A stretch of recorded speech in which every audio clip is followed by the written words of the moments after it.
Hello guys and welcome to Skynomics academy. I hope so you all are doing well. आप लोग बहुत अच्छे से पढ़ाई कर रहे होंगे और अगर कर रहे हैं तो बहुत अच्छी बात है, और अगर नहीं कर रहे हैं तो लग जाइए भाई, क्योंकि अब ये आखिरी मौका है और आखिरी मौका में छक्का मारने का सुकून तो कुछ और ही है कि नहीं। तो आज हम लोग पार्ट सेकंड लेकर आ रहे हैं रिसोर्सेस एंड डेवलपमेंट का, जो कि ज्योग्राफी का चैप्टर नंबर फर्स्ट है। और इसमें हम लोगों ने फर्स्ट पार्ट में बहुत अच्छे तरीके से पढ़ा था वाटर रिसोर्स प्लानिंग। आज हम लोग सोयल रिसोर्स के बारे में पढ़ेंगे और लैंड रिसोर्स के बारे में, कि लैंड एज ए रिसोर्स और सोयल एज ए रिसोर्स किस तरीके से हमारे एग्रीकल्चर के लिए ज़्यादा यूजफुल होता है, या फिर बोला जाए जिस पृथ्वी पर या जिस लैंड पर हम लोग रह रहे हैं वहाँ पर उसका कॉम्पोजिशन कैसा किस तरीके से। और साथ ही साथ लास्ट में इस पार्ट ऑफ द वीडियो में हम लोग क्वेश्चन और आंसर भी डिस्कस करेंगे। तो इसको देखना बहुत इंपॉर्टेंट है, जो कि आपके एग्जाम के पॉइंट ऑफ व्यू से भी बहुत इंपॉर्टेंट हो जाता है। तो चलिए स्टार्ट करते हैं वीडियो के साथ, और इसी तरीके से बनाए रखिए हमारे साथ एक सहयोग, और आगे भी इसी तरीके का वीडियो आता रहेगा। तो चलिए स्टार्ट करते हैं वीडियो के साथ बिना देरी किए हुए।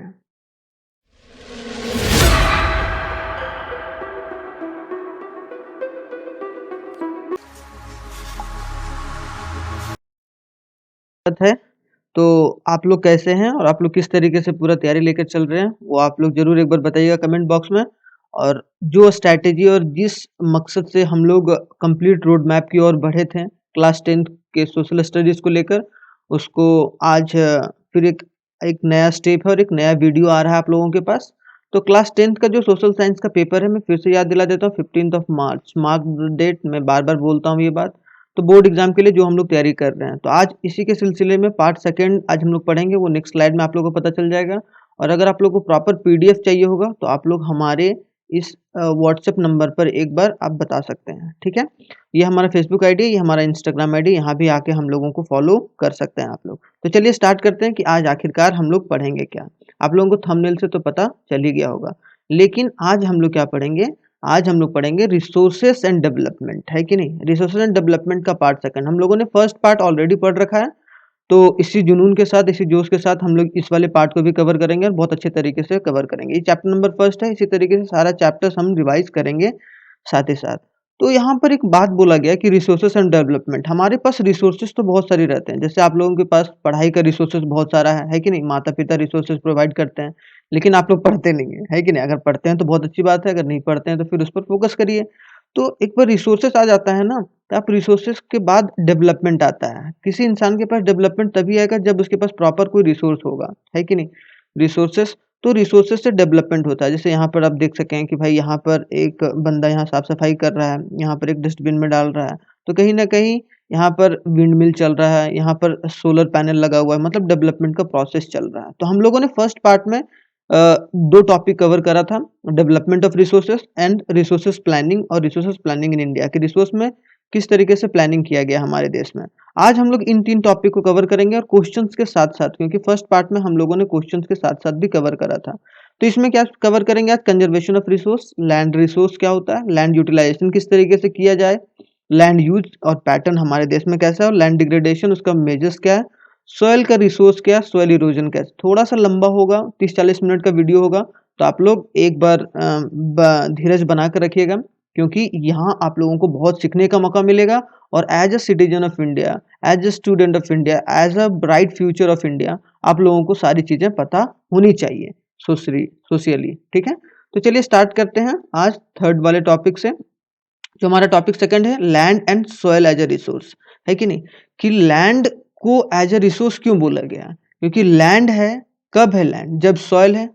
तो एक तरीके से जब ये लैंड है या इसमें जब सॉइल है, तभी तो हम लोग इसमें फसल उगा पा रहे हैं, है कि नहीं। अगर लैंड नहीं रहता तो कहीं ना कहीं हम लोग सॉइल का फॉर्मेशन सही तरीके से नहीं कर पाते हैं। तो ये दोनों चीज एज अ रिसोर्स इस्तेमाल हुआ है। तो land resources and there uses, India has a variety of relief like a mountains, हमारे देश में माउंटेन्स भी है, प्लेटू रीजन भी एंड अ प्लेन रीजन भी है। प्लेटू मतलब क्या, उबड़ खाबड़, जो थोड़ा सा मतलब वो माउंटेन और प्लेन से थोड़ा सा ऊपर रीजन में रहता है। जो Chota Nagpur plateau region, Jharkhand side में बहुत ज़्यादा प्लेटू रीजन आप लोगों को पढ़े होंगे तो आप लोगों को पता चल गया होगा।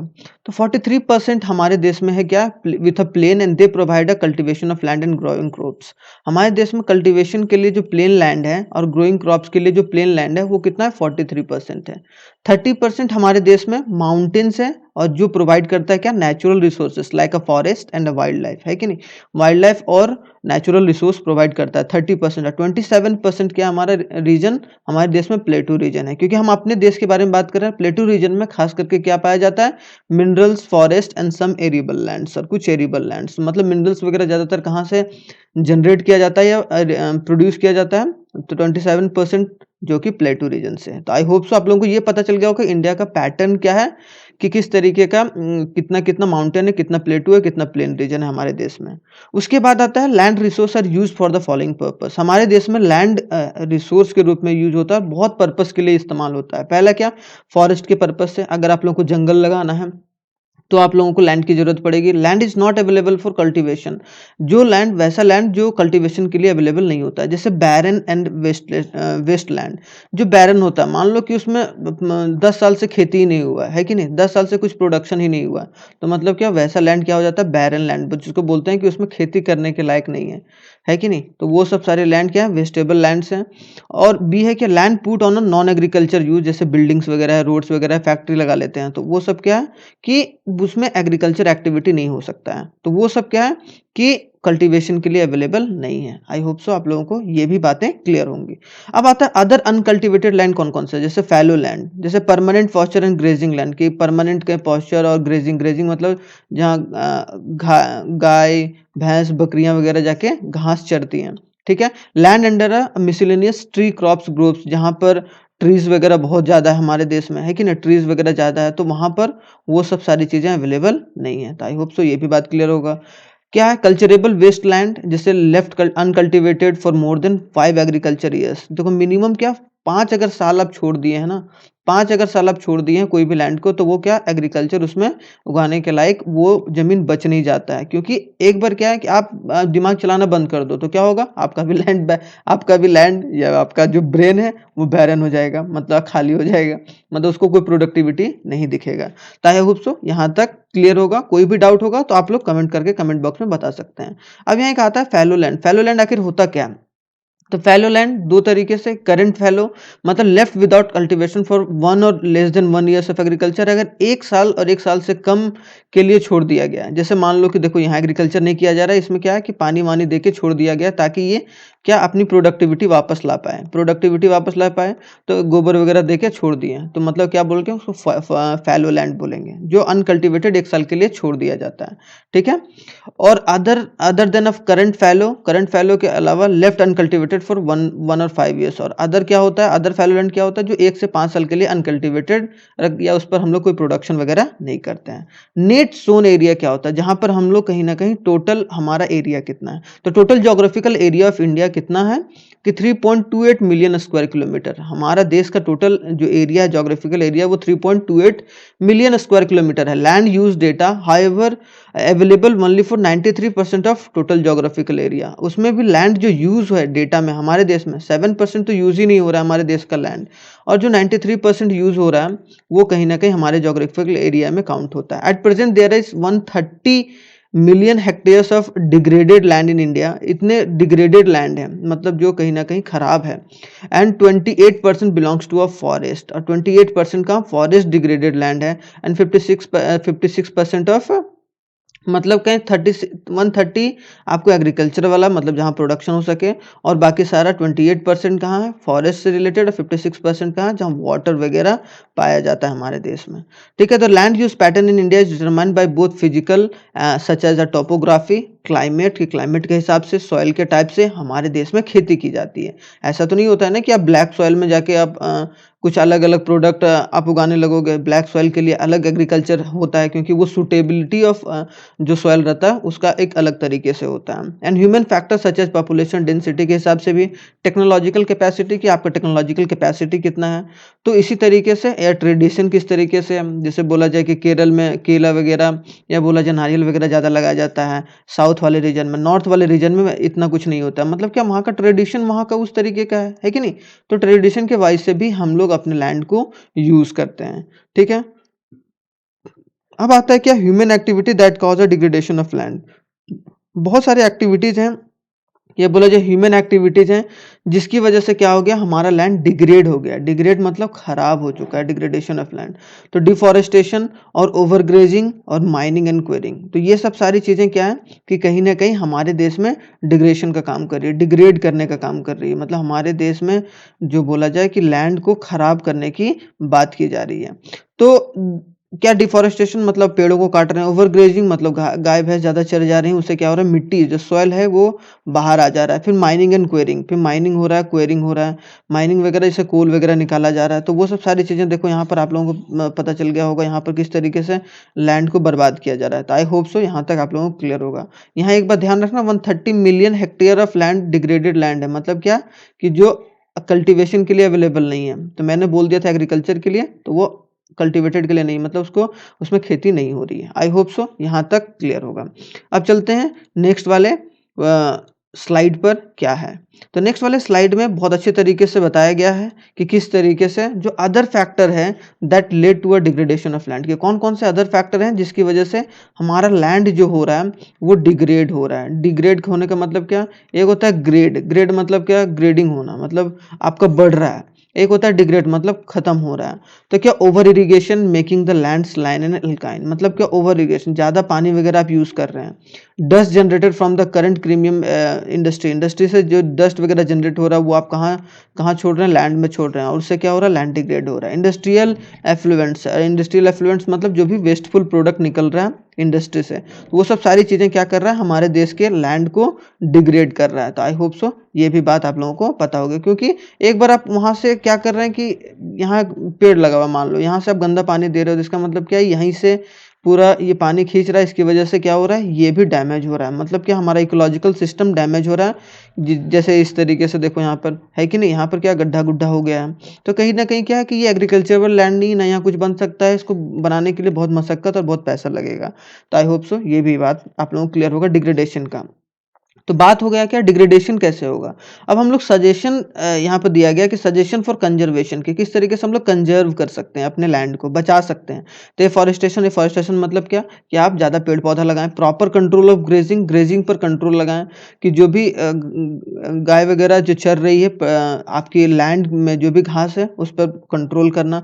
Planting of a shelter belt of a plants, और कहीं ना कहीं प्लांटेशन बढ़ाइए ज़्यादा से ज़्यादा। Stabilisation of sand dunes by planting thorny ब्यून बुशेस, मतलब क्या, जैसे देखो बोला जाए कि रेगिस्तान वाले रीजन में कैक्टस वगैरह क्यों होता है, कैक्टस इसीलिए होता है, ज़्यादातर लगाया जाता है ताकि वो क्या है कि जो सैंड वगैरह है वो ज़्यादा उड़े ना, धूल वगैरह उड़े ना। धूल कब नहीं उड़ेगा, जब मिट्टी आपका जकड़ा हुआ रहेगा। जकड़ेगा कौन भाई, जो थॉर्नी, मतलब आप ज़्यादा से ज़्यादा झाड़ लगाएं। झाड़ लगाने से क्या होगा कि वहाँ का डस्ट उड़ेगा नहीं। तो आई होप सो ये भी बात आप लोगों को क्लियर होगा।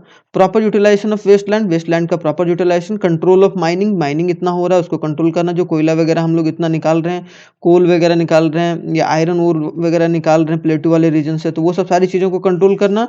और डिस्चार्ज ऑफ इंडस्ट्रियल एफ्लुएंट, जो डिस्चार्ज किया जा रहा है, जो वेस्ट डिस्चार्ज किया जा रहा है कहाँ, फैक्ट्री से, उसे क्या किया जाए, उसे प्रॉपर ट्रीटमेंट के बाद छोड़ा जाए पानी में या जमीन पर। तो उससे क्या होगा, हमारा जंगल जो रहेगा वो हरा भरा रहेगा। ये भी, और आप लोग इसी तरीके से यहाँ पर सीनरी का मजा या लुत्फ उठा सकते हैं। तो आई होप सो यहाँ तक तो मजा आ रहा होगा आप लोगों को पढ़ने में।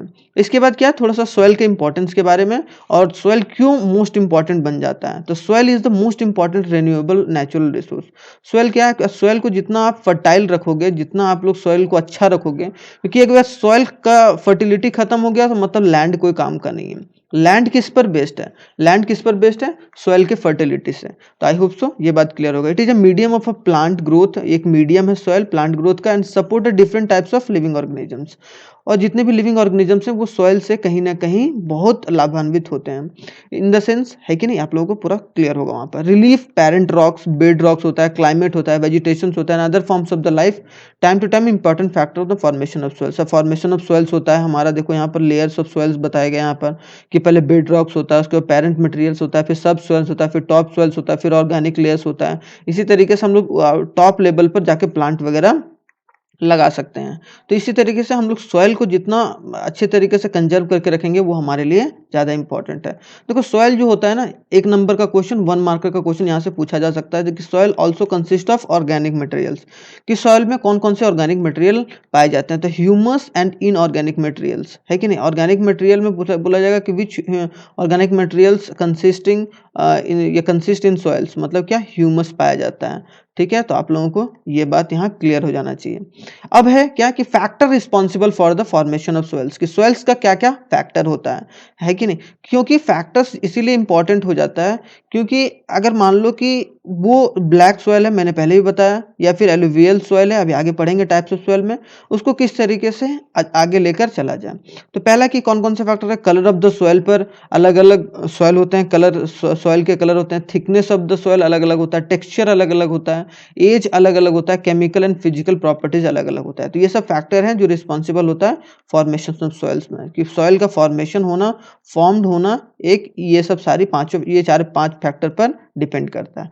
तो soil of India can be classified on the following basis. हमारे देश में सॉइल का क्लासिफिकेशन अलग-अलग तरीके से दिया जाता है, कितने टाइप्स के सॉइल होते हैं वो सब भी हम लोग आगे पढ़ेंगे। इंडिया इज वेरी रिलीफ, हमारे देश में लैंड फॉर्म्स अलग है, क्लाइमेट का वेजिटेशंस का टाइप अलग है, and this features contribute to development of various types of soil. और इस वजह से हमारे देश में बहुत सारे टाइप्स ऑफ सोइल्स क्या हो पाए जाते हैं, क्योंकि हमारे देश में ठंडा भी होता है, कूलिंग मतलब कूल वाला भी क्लाइमेट होता है, या फिर बोला जाए कि हॉट क्लाइमेट भी होता है, या फिर इसी तरीके से जो नॉर्मल होता है, नॉर्मल क्लाइमेट भी। तो इसी तरीके से हम लोग आगे लेकर चलेंगे। तो आगे हम लोग थोड़ा सा सॉइल के बारे में और डिटेल में जानेंगे। तो आप लोग इसी तरीके से देखिए कि भाई मैं एक-एक कर आप लोगों को सारी कॉन्सेप्ट्स को क्लियर कर रहा हूँ, तो आपको उसी तरीके से आगे लेकर चलना है। तो अभी मैंने बात करा कि टाइप्स ऑफ सॉइल कितने होते हैं। तो हमारे देश में कितने तरीके के सॉइल पाए जाते हैं? पहला सॉइल क्या? Alluvial soil. एलुवियल सॉइल क्या होता है? सबसे ज़्यादा हमारे देश में पाया जाता है, और इसमें कहीं न कहीं एग्रीकल्चर जो एक्टिविटीज़ होता है, क्या होता है? एग्रीकल्चरल एक्टिविटीज़ होता है वो बहुत ज़्यादा होता है। जैसे एलुवियल सॉइल ये है, इसमें एग्रीकल्चर एक्टिविटीज़ बहुत फ्रीक्वेंटली तरीके से हो रहा है। ठीक है? Widely spread in the north Indian plains. हमारे देश में देखो 4 पार्ट में हमारा देश है, ईस्ट है इधर, वेस्ट है इधर, नॉर्थ नॉर्थ ऊपर है, और साउथ इधर है। साउथ क्या? केरला वाला साइड का रीजन, वेस्ट किधर? गुजरात वाला, महाराष्ट्र वाला, और ईस्ट वाला वेस्ट बंगाल वाले साइड का रीजन, और इधर नॉर्थ वाला जो जम्मू एंड कश्मीर और श्रीनगर वाला रीजन है। ठीक है? तो यहाँ पर क्या है कि एलुवियल सॉइल वेरी फर्टाइल होता है। वो लैंड के लिए, या फिर बोला जाए कि हमारे देश में जो नॉर्थ वाला रीजन होता है वहाँ पर ज़्यादा फर्टिलिटी ऑफ सॉइल्स हम लोगों को पाया जाता है। ठीक है? तो यहाँ पर जो एलुवियल सॉइल रहता है वो 2 चीज़ में 2 पार्ट में क्लासिफाइड किया जाता है, एक खादर, एक भांगर। ठीक है? जो बांगर होता है वो क्या होता है? ओल्ड एलुवियल सॉइल को बोला जाता है, और न्यू एलुवियल सॉइल को खादर बोला जाता है। ये आप लोगों को पता होना चाहिए। ठीक है? This soil contain adequate proportion of potassium और क्या? फॉस्फोरिक एसिड और लाइम। ये सब सारे जो एलुवियल सॉइल्स होते हैं उसमें पाए जाते हैं पोटाश, फॉस्फोरिक एसिड और लाइम। ठीक है? This soil is ideal for the growth of, और ये आइडियल क्या रहता है? शुगरकेन के लिए, पैडी के लिए, व्हीट के लिए, और other cereals like a pulses crops. तो यहाँ आप लोगों को एक बात तो पता है कि सॉइल में क्या-क्या कंट्रीब्यूट कर रहा है, उसके बाद क्या इसमें क्या-क्या उगाया जा सकता है। नॉर्थ वाले पार्ट में मैंने बोला, तो आप लोग यहाँ पर आराम से बता सकते हैं कि पंजाब वाला रीजन है, उत्तराखंड वाला रीजन है, और थोड़ा-सा उत्तर प्रदेश वाला रीजन है। तो ये सब सारे रीजन्स में आप एग्ज़ाम्पल के रूप में स्टेट्स का भी नाम एलुवियल सॉइल्स के दायरे में आप लिख सकते हैं। आई होप सो एलुवियल सॉइल क्लियर होगा। अब आते हैं क्या थोड़ा-सा, या बोला जाए कि किस तरीके से पाया जाता है ब्लैक सॉइल। तो ब्लैक सॉइल कैसे पाया जाता है? ब्लैक सॉइल में also called a regur soil. क्या? जैसे यहाँ पर खादर और भांगर हो गया था ना, ठीक है? सेम उसी तरीके से ब्लैक सॉइल में रेगुर सॉइल बोला जाता है, and this soil is black. और इसका कलर क्या होता है? इसका कलर क्या होता है? ब्लैक होता है। आई hope so, and this soil is ideal for growing cotton. और यहाँ पर ज़्यादा से ज़्यादा क्या? कॉटन वगैरह जनरेट किया जाता है ब्लैक सॉइल्स में। ठीक है? This soils are found in plateau of Maharashtra में पाया जाता है, सौराष्ट्र में, मालवा में, और मालवा प्लेटू रीजन में, और मध्य प्रदेश में, और छत्तीसगढ़ में, और कुछ part of south east direction में गोदावरी और कृष्णा वैली में पाया जाता है। तो आई होप सो यहाँ पर आप लोगों को ये भी पता चल गया होगा। और ये सॉइल किस में रिच रहता है? सच एज कैल्शियम कार्बोनेट पाया जाता है, मैग्नीशियम पाया जाता है, पोटेशियम एंड लाइम। ठीक है? तो ये सब सारे इसमें कॉन्टिनेंट्स होते हैं जो कि आगे लेकर चलते हैं, but poor in a phosphoric content. इसमें फॉस्फेरिक नहीं रहता है। तो फॉस्फेरस किस में रहता है? फॉस्फेरस एलुवियल सॉइल में रहता है। The black soil is made up of extremely fine clayey materials, clayey material से बनता है, बहुत फाइन रहता है ये, ठीक है, मतलब बहुत चिकनापन रहता है। It is well known for the capacity to hold moisture, और ये क्या करता है कि मॉइस्चर होल्ड करता है, मतलब नमीपन होल्ड करता है। आप ज़्यादा इसमें क्या कर सकते हैं कि आप ज़्यादा इसमें आप वाटर नहीं दे सकते हैं, ठीक है, तो इसमें नमीपन जो रहता है इसमें अपने आप थोड़ा बहुत पानी होल्ड हमेशा करता है, ठीक है। तो आई होप सो एलुवियल सोइल और ब्लैक सोइल अच्छे तरीके से क्लियर होगा। अब आते हैं क्या कि रेड सोइल और येलो सोइल्स क्या होता है। रेड सोइल और येलो सोइल्स में क्या होता है कि रेड और yellow soils, this soils developed area of low rainfall, जहां लो रेनफॉल हो रहा है वहां पर ये ब्लैक और रेड सोइल ज्यादा पाया जाता है, जिसको बोला जाता है क्रिस्टलिन इग्नेशियस रॉक्स। मतलब क्रिस्टलिन इग्नेशियस रॉक से खास करके रेड और सोयल, जो रेड और येलो सोयल फॉर्म्ड होता है, ठीक है, क्रिस्टलिन इग्नेशियस रॉक से। इग्नेशियस एक तरीके का रॉक है, ये ज़्यादातर कहाँ पाया जाता है, Orissa, Chhattisgarh, piedmont zone of western. तो दो आप लोगों को तो मिनिमम याद रखना है, उड़ीसा और छत्तीसगढ़ में पाया जाता है रेड और yellow soil. Due to the diffusion of iron in a crystalline and metamorphic rock, its colours become reddish. ये इन दोनों के बीच में जो डिफ्यूजन होता है, इन दोनों के बीच में जो कोलैबोरेशन होता है कहीं ना कहीं, इसकी वजह से इसका कलर क्या रहता है, रेडिश रहता है। तो आई होप सो ये भी पता चल गया कि आप लोगों को किस तरीके से इसका कलर रेड होता है। अब क्या लिटरेट सोयल, लिटरेट सोयल क्या होता है, this soils develop in the area of high temperature and heavy rainfall, जहाँ ज़्यादा रेनफॉल होता है, हेवी रेनफॉल होता है, वहाँ पर क्या होता है कि लिटरेट सोयल पाया जाता है, ठीक है, हेवी रेनफॉल की जगह पर। यहाँ क्या था, लो रेनफॉल, ठीक है। इसमें ह्यूमस कंटेनिनस सोयल इज लो, इसमें ह्यूमस बहुत कम रहता है, किसमें, लिटरेट सोयल में क्या रहता है, ह्यूमस की कमी रहती है। It is mainly found in Karnataka, देखना साउथ वाले पार्ट में फ्लड वगैरह ज़्यादा आता है, तो वहाँ पर क्या होता है, ज़्यादा रेनफॉल होता है इसलिए। तो कर्नाटका, केरला, तमिलनाडु, मध्य प्रदेश और hilly area such as Assam and Orissa, यहाँ पर ज़्यादातर लिटरेट सोयल पाया जाता है। और ज़्यादातर यहाँ पर देखना ये सब सारे रीजन में, जैसे टी वगैरह, कॉफ़ी वगैरह, कैश्यू नट, जो काजू वगैरह रहता है, नट्स वगैरह रहता है, इसके प्लांटेशन आपको बहुत अच्छे तरीके से कहाँ मिलेंगे, ये सब सारे रीजन्स में मिल जाएंगे। जैसे ऊटी वाला रीजन में वो सब सारा कहाँ पर है, साउथ में है। तो ये सब सारे रीजन्स में क्या होता है कि लेटराइट सोइल देखो ऐसा रहता है। थोड़ा सा आप लोगों को यहाँ पर ये रेड सोइल है, तो आप लोगों को ये बहुत अच्छे तरीके से यहाँ क्लियर होगा। अब क्या आता है arid soil, arid soil is generally a Sandy in a texture, इसको क्या सैंड जैसा रहता है, भुरभुरा जैसा रहता नहीं होता कि हाथ में पकड़ो तो थोड़ा सा फिसलने लगेगा, and saline in a nature, और सलाइन रहता है। And this soils lack a humus and moisture, इसमें ह्यूमस और मॉइस्चर बिल्कुल नहीं होता है। और ये ज़्यादातर कहाँ पर, जहाँ पर जो रीजन रेगिस्तान, डेजर्ट वाले रीजन में ज़्यादा पाया जाता है, थोड़ा बहुत डिजर्टिंग वाला पार्ट जो होता है। और इसीलिए जो राजस्थान, पंजाब और हरियाणा वाला रीजन है, क्योंकि ये तीनों आसपास सटा हुआ रीजन है, तो यहाँ पर ज़्यादा पाया जाता है। Lower horizon of the soil is occupied by a kankar, kankar, जो लोअर होता है उसमें क्या, कांकर पाया जाता है। कांकर मतलब क्या, कंकड़ जिसको बोलते हैं, है कि ना, छोटा छोटा छोटा छोटा कंकड़ वगैरह देखो यहाँ पर आप लोगों को देखने को मिल जाएगा, ठीक है। देखो ये पर छोटा छोटा कंकड़ है, तो ये सब सारी लिटरेट सोइल में का एक फीचर्स है। अब एक होता है फॉरेस्ट सोइल, जो जंगलों में पाया जाता है। This soil is found in हिली एंड माउंटेन रीजन, जैसे उत्तराखंड वाला रीजन है, मसूरी वाला रीजन है, या फिर बोला जाए कि हिमालय वाला रीजन है, वहाँ पर ज़्यादातर ये पाया जाता है, जिसको बोलते हैं फॉरेस्ट सोइल, जहाँ पर लोमी और सिल्टी इन अ वैली साइड, खास करके ये वैली साइड में, और ये प्लांटेशन के लिए बहुत इंपॉर्टेंट होता है। तो आई होप सो यहाँ तक आप लोगों को सॉइल के बारे में अच्छे तरीके से जानकारी हो गया होगा कि आखिरकार सॉइल होता क्या और किस तरीके से काम करता है।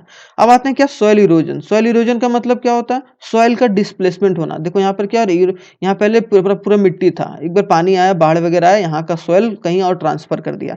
मतलब क्या हो गया, यहाँ तो ये जो प्लांटेशन हो रहा था वो तो खत्म कर दिया ना, तो मतलब क्या, सॉइल का इरोज होना, मतलब धुल जाना, सॉइल का धुलना। तो the denudation and a subsequent washing down the top soil which covered by the agents of a nature, कि जो एजेंट ऑफ द नेचर, मतलब नेचर से पहले घिरा हुआ था, चाहे उसमें प्लांट्स वगैरह लगा गया हो या कुछ भी लगाया गया हो, जैसे कि विंड है, वाटर है, ग्लेशियर है और एयर है, ठीक है। इसकी वजह से क्या होता है, सॉइल इरोजन होता है। तो natural forces like a wind, glacier, water leads to a soil erosion, और ये सॉइल इरोजन करता है। ग्लेशियर वगैरह पिघलना, विंड ज़्यादा तूफान आना, या वाटर ज़्यादा बारिश हो जाना, बारिश की वजह से वहाँ की मिट्टी धुल जाना, ठीक है। समटाइम्स ह्यूमन एक्टिविटी लाइक अ डिफॉरेस्टेशन, और कुछ हद तक हम लोग भी जिम्मेदार हैं, जो कि डिफॉरेस्टेशन है, ओवरग्रेजिंग है, हम लोग कंस्ट्रक्शन करते हैं, माइनिंग करते हैं, तो वहाँ से भी कहीं ना कहीं इरोजन ऑफ सॉइल होता है। तो आई होप सो ये बात आप लोगों को पूरा क्लियर होगा, है कि नहीं? ये आप लोगों को कैसे यहाँ देखिए किस किस तरीके से धुला हुआ है। अब टाइप्स ऑफ सॉइल इरोजन कितना होता है? टाइप्स ऑफ सॉइल पढ़े। अब कितने टाइप्स ऑफ सॉइल इरोजन होते हैं वो भी पढ़ लेते हैं फटाफट, है कि नहीं? मजा आ रहा है कि नहीं मजा आ रहा है? आप लोग एक बार कमेंट करके कमेंट बॉक्स में बता दीजिएगा, ठीक है? क्योंकि देखिए यार, मैं चाहता हूँ कि आप लोगों का थोड़ा सा अच्छे तरीके से पढ़ाई हो और उसी तरीके से आगे लेकर चलो। थोड़ा सा लंबा वीडियो, उससे क्या है, लेकिन आप लोगों को नॉलेजेबल इन्फॉर्मेशन तो मिल रहा है ना, आप लोग सही तरीके से तो पढ़ रहे हैं ना। तो सर अब आते हैं क्या टॉपिक पर, back to the topic, types of soil erosion. पहला क्या, gully erosion. Sometimes running water cuts through the clayey soils and make a deep channel as a gullies and this land becomes unfit for cultivation known as a bad land. देखो यहीं पर गली है ना, एक गली के जैसा बन गया है किसके, वाटर की वजह से, तो उसको हम लोग क्या बोलेंगे, गली इरोजन। सीट इरोजन क्या होता है?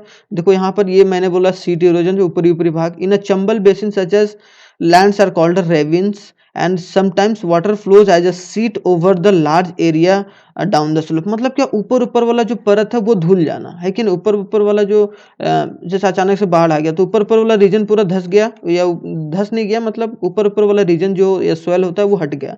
मतलब ज्यादा प्रोडक्टिविटी टॉप सॉइल में पाया जाता है, टॉप सॉइल की धुल जाना, ठीक है? In such the top soil is washed away. इसमें क्या हो रहा है, जो ऊपर वाला सॉइल होता है वो खत्म हो जाता है, मतलब क्या, वो वॉश हो जाता है, किससे, वाटर से। तो उसको हम लोग क्या बोलेंगे कि सीट इरोजन। आई होप सो सीट इरोजन भी क्लियर होगा। यहाँ तक कोई डाउट है कि नहीं? नहीं होगा डाउट, फिर बोलना मत कि सुनील सर ने पूछा नहीं, ठीक है? अब आते हैं क्या कि जो विंड का इरोजन होता है। विंड इरोजन कैसे होता है? मतलब हवा की वजह से, when the wind blows a loose soils of the flat और स्लोपिंग, कि हवा की वजह से जो ऊपर वाला सोइल है वो उड़ उड़ के कहीं और चल जाना, वो धूल में कन्वर्ट हो जाना, it is known as a wind erosion. Defective farming method क्या होता है? Soil erosion is also caused by defecting method of farming, for example ploughing in a wrong way. अगर आप गलत तरीके से प्लो कर रहे हैं, मतलब जो अपनी खेतों को खोद रहे हैं गलत तरीके से, तो उसका एक कारण होता है up and down of the slope to form a channel. आप किसी कभी गड्ढा कर दे रहे हैं, कभी समतल रख रहे हैं, कभी प्लेन रख रहे हैं, तो कहीं ना कहीं उससे क्या हो रहा है कि डिफेक्टिंग फार्मिंग की वजह से, मतलब लोग अगर फार्मिंग गलत तरीके से करेंगे तो वहां क्या होगा कि इरोजन ऑफ सॉइल हो सकता है। क्या होगा? Erosion of soil.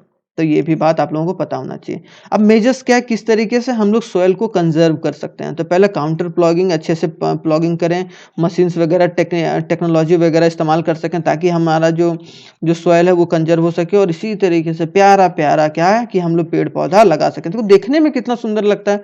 तो सोचो ये हमारे इन्वायरमेंट को और कितना सुंदर बना सकता है। तो आप लोग भी एक प्रण लीजिए कि भाई हम अपने बर्थडे के दिन या कोई ऐसा दिन आप लोग चूज कर लीजिए जहां पर आप लोग कुछ ना कुछ ग्रीनरी के लिए इन्वायरमेंट के पर्सपेक्टिव से करें, ताकि आप लोग के अंदर भी एक मोटिवेशन आ सके, ठीक है? फिर क्या, strip cropping, shelter built of the trees, और प्लगिंग ऑफ गलीज में जो हो रहा है, जैसे मान लो कि वो गलियारा बन गया था पानी की वजह से, तो वहां पर मट्टी भर देना ताकि वो समतल हो सके। एफॉरेस्टेशन, ज्यादा से ज्यादा पेड़ लगाइए। क्या, पेड़ लगाइए। देखो कितना प्यारा सा पेड़ है, यहाँ पर मैंने बना भी दिया। तो कंट्रोल ऑफ माइनिंग एक्टिविटी का कंट्रोल करना। तो आई होप सो यहाँ तक आप लोगों का क्लियर होगा कि मेजर्स ऑफ सॉइल कंजर्वेशन क्या होता है। अब क्या, थोड़ा सा हम लोग टर्म समझ लेते हैं कि कौन कौन से टर्म्स आप लोगों के एग्जाम में पूछे जाएंगे, क्योंकि टर्म्स इंपॉर्टेंट हो जाता है। जैसे कल्चरेबल वेस्टलैंड। कल्चरेबल वेस्टलैंड मतलब जैसे कल्चर किया जा सकता है लेकिन वो वेस्टलैंड है। Land not cultivated during the last 5 year, जो 5 साल से कल्टिवेटेड नहीं है। And more in the succession including the current year for some reason और द अदर। कोई भी रीजन की वजह से अगर आप लोग लैंड छोड़ दिए हैं जिस पर हम लोग खेती कर सकते थे, एग्रीकल्चर एक्टिविटी हो सकता था, लेकिन वो वेस्ट है, तो उसको हम लोग कल्चरेबल वेस्टलैंड बोल सकते हैं। करंट फैलो मैंने बताया कि कोई 1 साल 1 ईयर या उससे कम के लिए आप खेती या एग्रीकल्चर एक्टिविटीज नहीं हो रहा है, आप छोड़ दिए हैं उसको ताकि उसकी प्रोडक्टिविटी वापस आए, तो उसको हम लोग करंट फैलो बोलेंगे। Land use pattern, it is arrangement of for the usages of land in a different purpose, कि लैंड को किस तरीके से या किस पर्पस से आप लोग इस्तेमाल करेंगे, उसको लैंड यूज पैटर्न। कि ये वाला ब्लैक सॉइल का पार्ट, ये ब्लैक सॉइल यहाँ पाया जाता था, हम लोग उसी तरीके से कल्टीवेट करेंगे, उसी तरीके से क्रॉप्स का प्रोडक्शन करेंगे। खादर क्या होता है, it has been formed by the deposition of a new alluvial soil. अगर एलुवियल सॉइल नया बन के आता है, नया कैसे आता है, जब पानी आता है, पानी आता है मतलब क्या, पानी आया गंगा जी का पानी आया फिर चला गया, तो मट्टी छोड़ के कुछ ना कुछ पानी छोड़ के चला जाता है, तो न्यू एलुवियल सॉइल जहाँ पाया जाता है and it it is a low land, ज़्यादा लो लैंड में पाया जाता है, मतलब प्लेन वाले रीजन में उसको खादर बोलते हैं। भांगर क्या बोलते हैं? It is a older alluvial soil which is highly in a Sandy loom content. और यहाँ पर क्या सैंडी लूम कंटेंट मतलब सैंड थोड़ा बहुत रहेगा, सैंडी पार्ट रहेगा, सैंड का कंटेनमेंट ज़्यादा होगा, कंटेन ज़्यादा करेगा। तो इसी तरीके से हम लोग यहाँ पर क्या कर सकते हैं, तो कितना प्यारा प्यारा तस्वीर है, तो आप लोग यहाँ से समझ सकते हैं। तो आई होप सो ये टर्म्स क्लियर होंगे। कुछ और थोड़ा सा पढ़ लेते हैं कि क्या टर्म्स है। डिनुडेशन क्या है, मैंने वहां भी बताया था। Denudation is a wearing away the territorial surface by processing including a weathering and erosion. की इरोजन की वजह से अगर आप टॉप सोयल का डिस्पोजिशन हो जा रहा है, मतलब टॉप सोयल आप यहाँ से निकल के कहीं और चला जा रहा है, तो उसका डिनुडेशन होता है, मतलब एक तरीके से इरोजन का दूसरा टाइप है कि नहीं। सॉइल इरोजन क्या होता है, मैंने बताया कि अगर सॉइल का डिस्पैच हो जाना, यहाँ सॉइल है और यहाँ का सॉइल जो है वो कहीं और चला गया, यहाँ पहले से एग्रीकल्चर एक्टिविटी हो रहा था लेकिन यहाँ से लैंड कहीं और चल जाना, या बोला जी यहाँ का सॉइल कहीं और डिस्प्लेस हो जाना, तो क्या बोलेंगे, displacement of soil is known as soil erosion. ठीक है।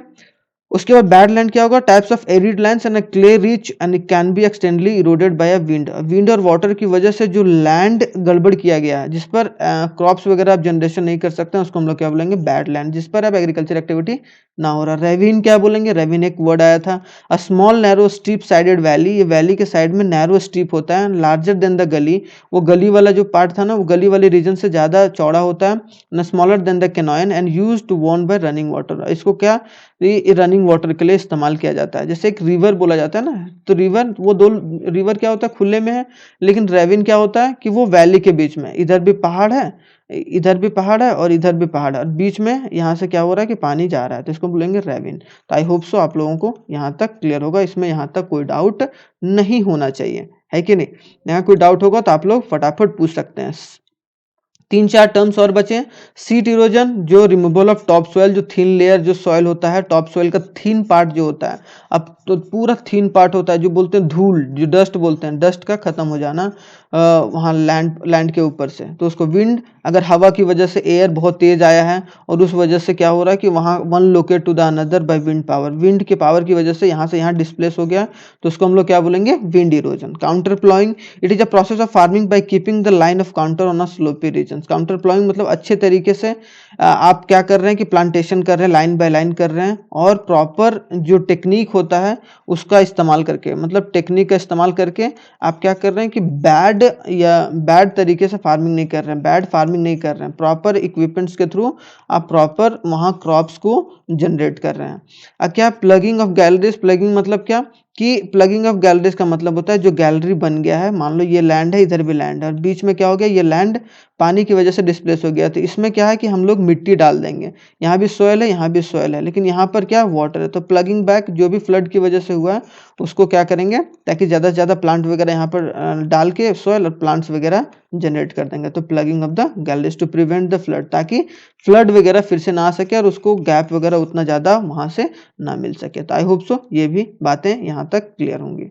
ठीक है, अब आते हैं क्या थोड़ा सा क्वेश्चन एंड आंसर। मैंने बताया था कि क्वेश्चंस भी मैं कराऊंगा, तो पहले हम लोग देख लेते हैं कि एमसीक्यूज क्या क्या हैं फटाफट। ठीक है, एमसीक्यूज क्या है, which of the following is an example of cultivable waste land, कि कौन सा एग्जाम्पल है जो कल्टिवेबल वेस्ट लैंड है, तो क्या अनकल्टिवेटेड लैंड, ग्रॉस ये नहीं होता है, तो अनकल्टिवेटेड लैंड इसका आंसर बी है। उसके बाद क्या आता है, मैच द फॉलोइंग आता है, कि इसमें बोला गया है कि कौन सा करेक्ट है। ठीक है, तो ये रेड सोयल है, येलो सोयल राजस्थान में, ये गलत है। लेटरेट सोयल उड़ीसा में, गलत है। एलुवियल सोयल महाराष्ट्र और मध्य प्रदेश में। तो यहाँ पर कौन सा किस तरीके से मैचिंग पॉइंट सही है, ठीक है, ये मैं सामने सामने बता रहा हूँ।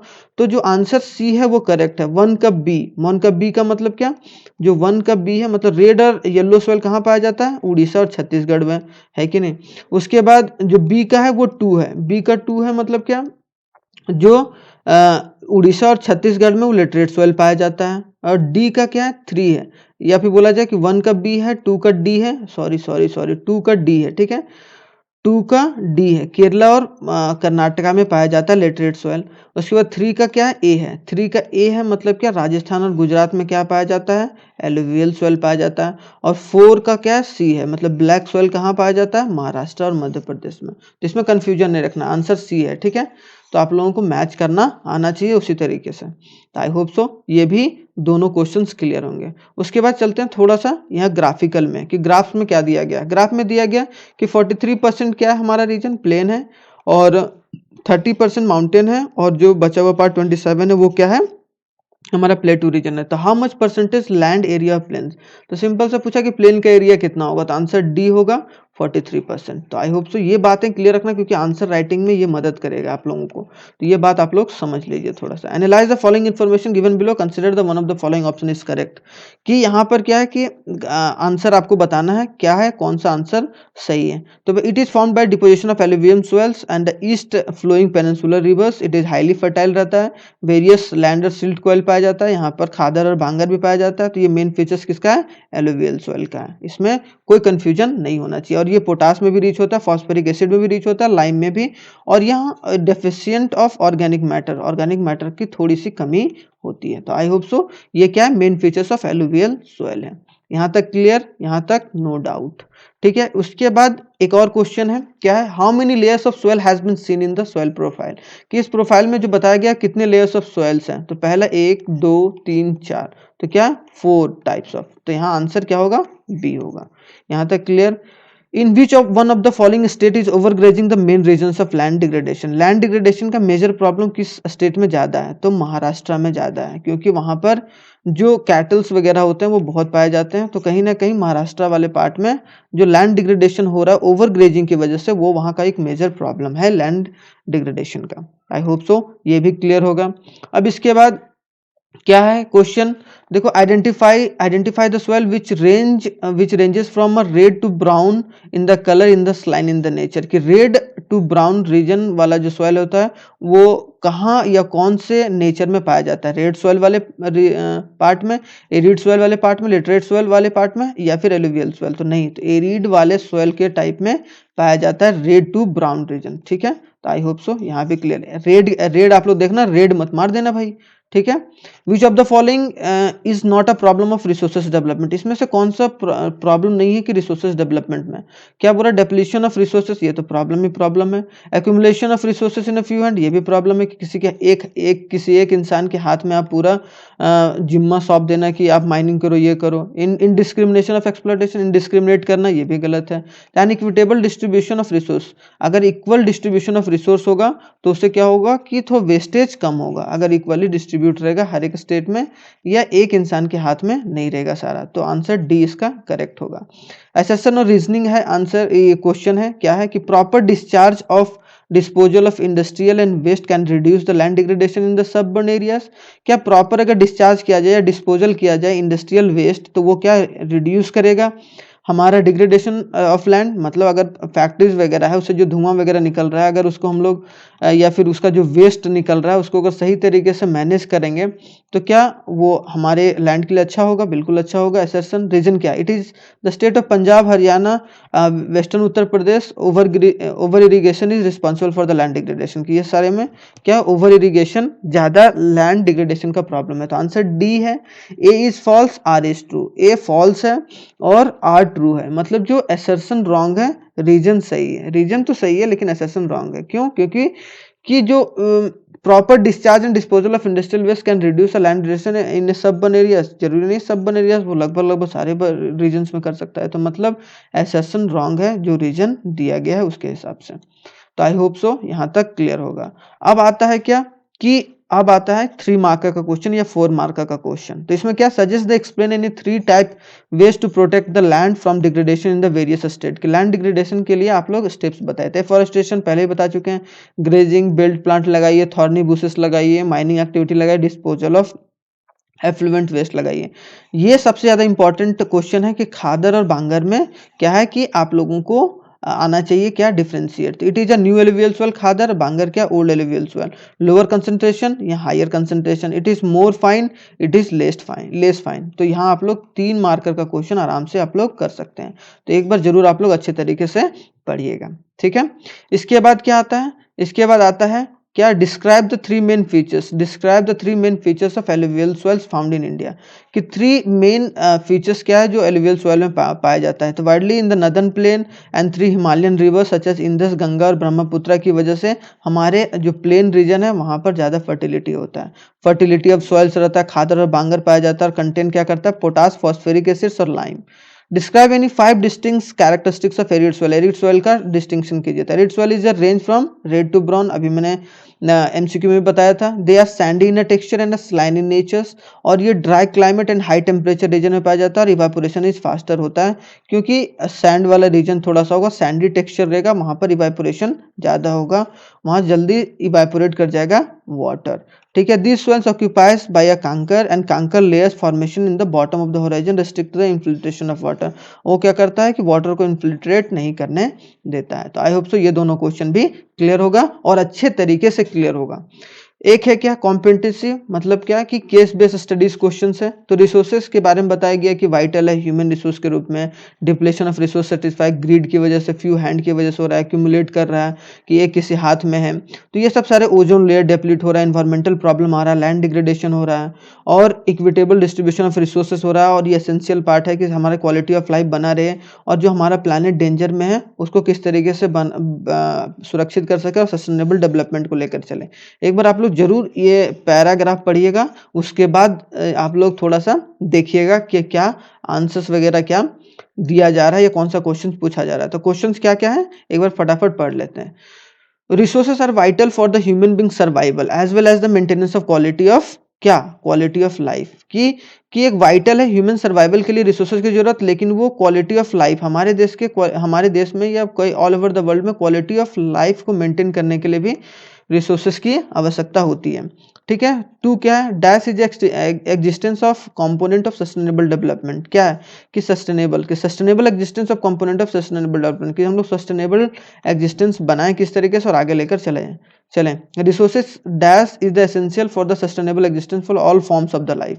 तो क्या होगा, प्लानिंग। तो रिसोर्स प्लानिंग बहुत जरूरी है कि आप लोग प्लानिंग किस तरीके से चल रहे हैं और किस तरीके से डिस्ट्रीब्यूशन कर रहे हैं, क्योंकि distribution is the most important, कि अगर आप डिस्ट्रीब्यूशन अच्छे से कर रहे हैं तो अच्छे तरीके से फिर आगे लेकर चलेंगे। 4 में क्या है, which of the following crisis occurs due to the exploitation of resource, कि कौन सा जो क्राइसिस है वो अकर हो सकता है या अकर हो रहा है क्या रिसोर्सेज के एक्सप्लॉयटेशन से। तो वो क्या है, answer number A, global warming. बहुत बड़ा प्रॉब्लम है, ग्लोबल वार्मिंग हो रहा है। ग्लोबल वार्मिंग मतलब क्या, हमारा जो टेम्परेचर है वो हॉट होता चला जा रहा है, और जितना हॉट होगा ग्लेशियर पिघलेगा। अब ग्लेशियर पिघलेगा तो ग्लेशियर के पिघलने से क्या होगा कि फ्लो ऑफ वाटर या लेवल ऑफ सी बढ़ेगा, और लेवल ऑफ सी बढ़ेगा तो क्या होगा, फ्लड वगैरह बहुत फ्रिक्वेंटली आएगा, और जो कि हमारे पूरे पृथ्वी के लिए, अर्थ के लिए बहुत खतरनाक साबित हो सकता है। तो आई होप सो आप लोगों को बहुत चीज़ सीखने को मिला होगा और आप लोगों को मज़ा आया होगा क्वेश्चन भी कर कर। तो थैंक्स फॉर वॉचिंग। और आप लोगों को अगर कोई भी डाउट है इस चैप्टर से रिलेटेड, पार्ट फर्स्ट में हम लोगों ने जितना भी कवर करा, और पार्ट आज जो हम लोगों ने पार्ट सेकंड में जितना भी कवर करा, उन दोनों पार्ट में बहुत अच्छे तरीके से मैंने कवर करा है। तो उन दोनों पार्ट्स को अच्छे तरीके से लेकर चलोगे और आगे इसी तरीके से हम लोग बने रहेंगे। नेक्स्ट चैप्टर भी आ जाएगा, इसी तरीके से सारे चैप्टर्स को कवर किया जाएगा। तो बने रहिए हमारे इस वीडियो के साथ, और थैंक्स फॉर वॉचिंग। और नेक्स्ट वीडियो में ज़रूर आप लोग हम लोगों से मुलाकात करने या मेरे से मुलाकात करने ज़रूर आइए। तो जय हिंद। अभी तक के लिए इतना ही, तो चलिए मिलते हैं नेक्स्ट वीडियो में।